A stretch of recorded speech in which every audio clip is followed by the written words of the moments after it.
everyone, this is Shel C from PaperOcotilloStudio, and today I'm sharing with you the making of my Crazy Pages.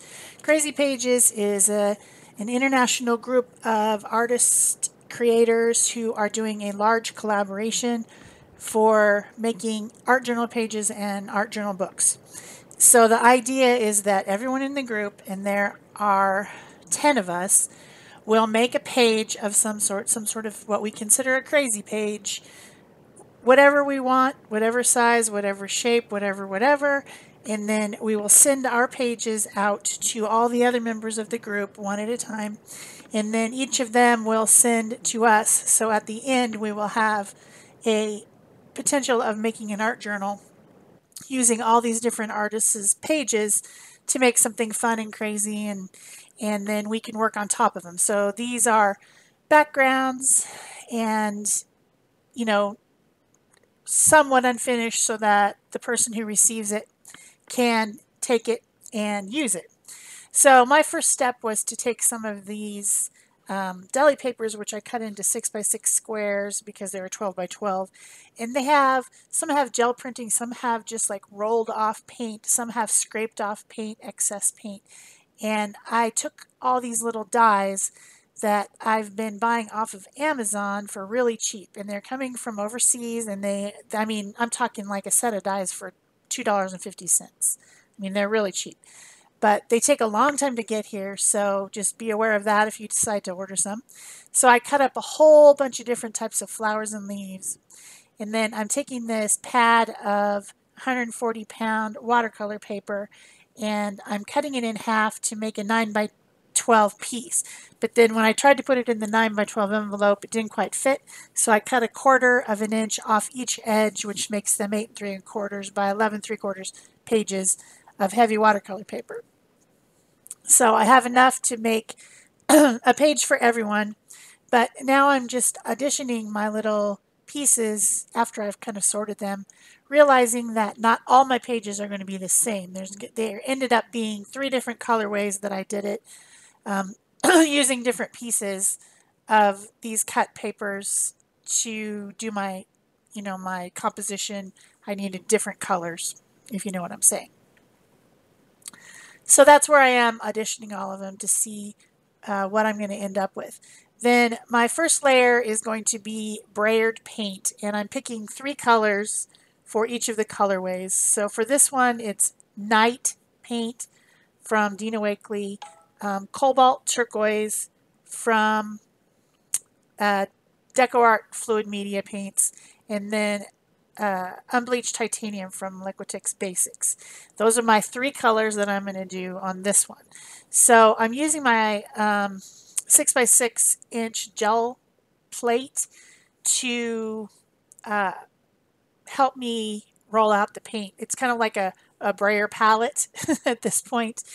And I'm going, different directions. My idea is to have darker areas in 2 of the corners that I'm going to collage into, and then have the center of the area fairly light so that the person can put their own whatever they want on the page. And it could be folded in half and made into kind of a 2-page spread, or the person might cut it up. I mean, I don't know what's going to happen.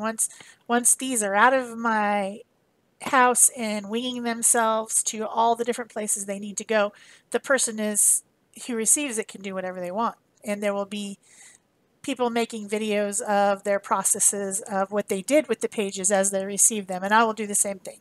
I will make videos of when I make my journal out of all the pages that I've received, and probably some videos of doing the pages in the book as it comes. And this will be a long process. It'll be stretched out over, I don't know how long, a month, a year, I don't know. So anyway, the second layer that I did was some stenciling, and I'm using some of my stencils from Stencilgirl products that I ordered 6 stencils, and I'm in love with them. I want to marry them. I love them. So for each colorway, I picked a different stencil, and I am using the same colors that I used in the background. In this case, it's Naples yellow, green gold, and Blushing from Dina Wakley. But then on this one I decided, this is the only one, I decided to add a fourth color, and that is Fuchsia from Dina Wakley, because I wanted a darker something on there with my Ancient Marks stencil, just because it all seemed pretty light and not very dramatic, so I wanted to add a dramatic something. And then the other one, I used the same colors as are in the background, and I used a different stencil, which is, I think it's called Zen Patterns, or I don't know, something like that. Anyway, this one's already done. I didn't actually catch it on camera as I was doing it, but you can see that's stenciled. So there's 3 different ones with 3 different stencils, 3 different colorways, and I will be putting different collage on there. So the next step, collage.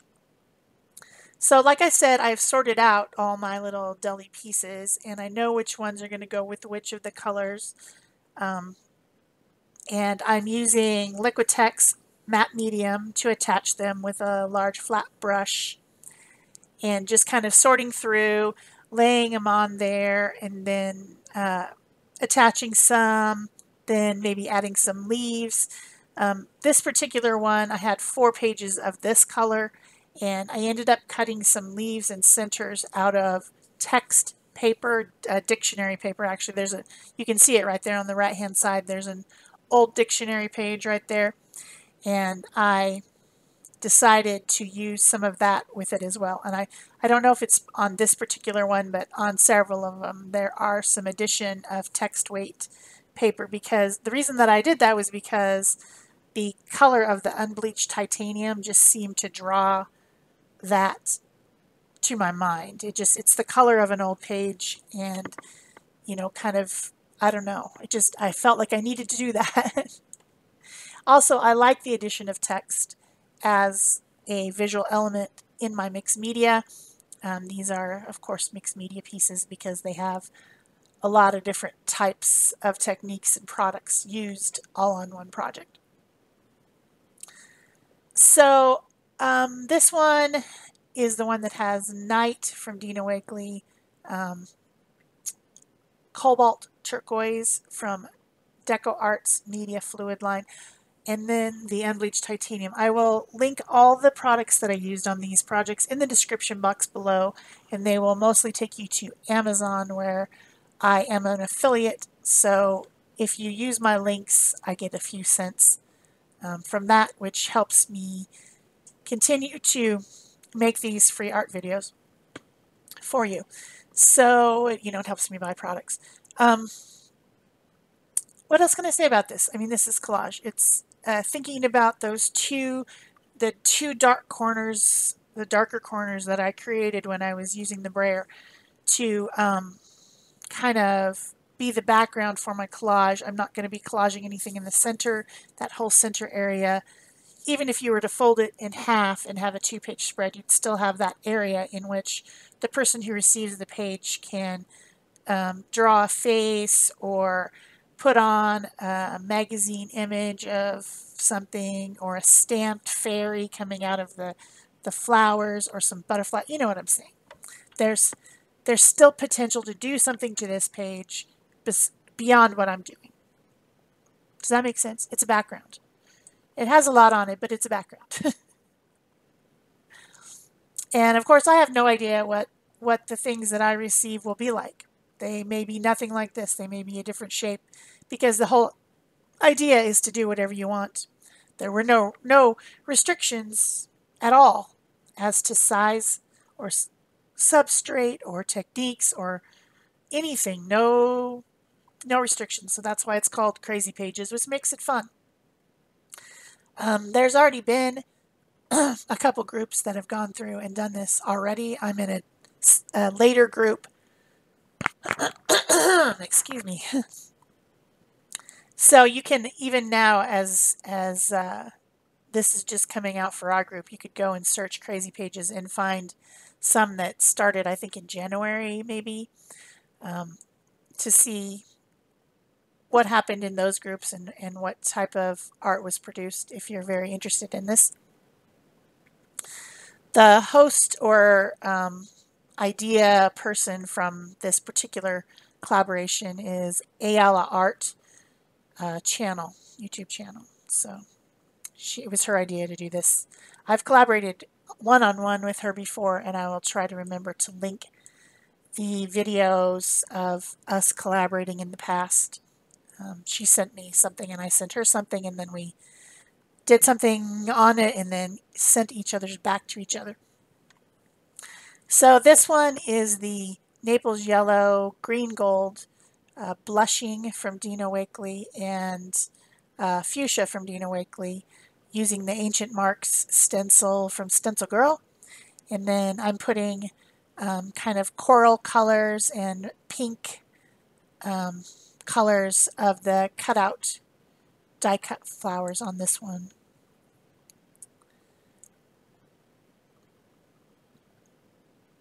The way that I chose the colors, the background colors, was by laying everything out and looking at what I had, and then picking colors that I thought would coordinate, or even in some cases contrast, with what I was going to put on it. Like in the case of the one that had the night. That's a very dark color, but I wanted to have contrast between that and the kind of turquoisey, tealy, bluey, minty colored flowers. So there's a thought process to this. It's not 100% just winging it. I did think about it a lot and do a lot of sorting and thinking. So this one, the colors are Prussian blue, brilliant green from Liquitex Basics. The Prussian blue is from Decoart Media Fluid, and then titanium white. And I think this one turns out to be my favorite. It's hard to pick because as I look at the pages, I think, oh, this is my favorite. Oh, this is my favorite. I don't know. This is my favorite. So maybe this one came out to be my favorite, but maybe not. I'm not sure. I'm using red and orange and yellow flowers on this one, so it was a deliberate choice to choose Prussian blue, which is kind of a on the warmish side of blue, with the darker corners on this one. And then the bright green, the bright papa green. Oh my God, I said that. I can't believe I said that. I've been brainwashed, I swear. I've been watching HGTV and they do say that all the time. So anyway, private joke there. I wanted that green, like not a dark green, not a dull green, but a yellowy green to stand out from the background. So that's why I picked that. And then the nice bright white instead of like a titanium or something, or unbleached titanium, I mean. So I have lots of different die cuts here. There's a big flower. There's some smaller ones from that set that are the same shape. Then there are some more like daisy-like flowers from a different set of die cuts. And hopefully I can find all those die cuts for you and link them below. I just kind of went on a little mini binge and ordered a bunch of these die cuts from, I don't know, I think it's China. When they come, they're in little tiny packages and they have all this Asian writing on them. So you don't really even know what it says, but they're fun. So all my collaging is done, and my next layer, layer 4, is to do some stamping. I have a text or script stamp here. Both of these stamps are from 2 different sets from Bow Bunny Designs. I can't read that text. I don't know. Either it's too small and I need some readers, or it's just, it's not legible. I'm not sure which, but it just adds something. I use a watering can, gray colored archival ink pad. I'm making very sure that none of the products that I'm using on my crazy pages are water soluble, so that when the person gets it, they don't like go put some water on there and then realize that it's going to run. Everything that I used is either permanent or acrylic, you know, so there's no worries about what they put over the top. So on the first one, I used my little grunge dots stamp, which is from another Bo Bunny set, to put on white dots. But on this one, where there's all this different teal and mint and then a little bit of orangey reddish colors that I added in, I thought copper would be nice. So I stamped the copper dots on that one. And then this third one I went back to white again. So I'm cleaning my stamp with a baby wipe. But I used the gray archival ink through the whole process. I didn't change that. I didn't want stark black. I just wanted dark enough that it would stand up to even the darkest paints, but not harsh black. So that's the reason that I picked the watering can. So then this one is the one that has the pink flowers. Oh, moving on. The last thing that I did on the pages is I added some shadows and definition using my Faber-Castell Pitt pens, artist brush pens, which are an India ink. So since this page is completely covered by acrylic and matte medium and everything, I have a few seconds in which I can blend this. So I just kind of write around the edges of things and then I blend it with my middle finger. And I know it's sped up, so it's a little bit hard to see me doing that, but that's what I'm doing. I'm kind of blending, and I'm not going to draw around every single flower. I'm just adding in some definition and some like darkness and shadow where I think some of the flowers have blended into the background too much. It just adds an extra something to collage when you use a shadow around it. It really helps the collage to feel like a cohesive piece of the page and not just like something you've stuck, or a sticker or something that you stuck on there. If you just take the time to go around the edges with something, either like an Inktense or Stabilo pencil with a little bit of water, or something like this. You could even use, if you have your alcohol markers, you could do this same type of thing like a Copic or Spectrum Noir. Same type of idea. I really like these Faber-Castell Pitt pens for doing it. So on that first one I used a indigo pen. This one I'm going to, I started out with the ochre, but I decided, meh, that's not dramatic enough. So I'm going to use the fuchsia pen. Of course, I have a set of these pens. You could order these pens as individuals if you really wanted to.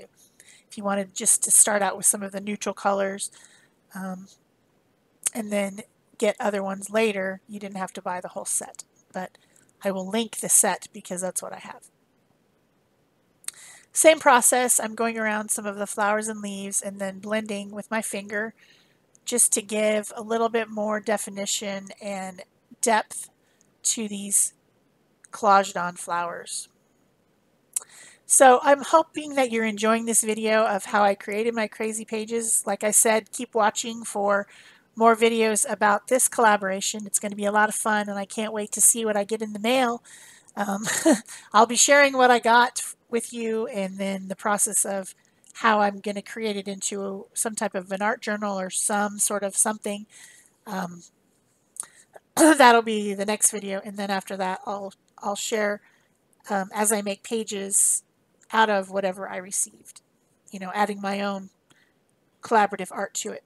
So if you've enjoyed this, please give it a thumb up, leave me a comment, subscribe if you haven't already, share if you want to, and of course, below the video, do not forget to go and click on the links of other people's videos and blogs and things so that you can see whatever they've produced to go with this collaboration today. Don't forget, and give them some love. If you go to watch their video, be sure to give them a thumbs up and comment and subscribe and all that type of stuff, because that's what collaboration is all about. We're all supporting each other. That's it for me. Thanks. Bye-bye.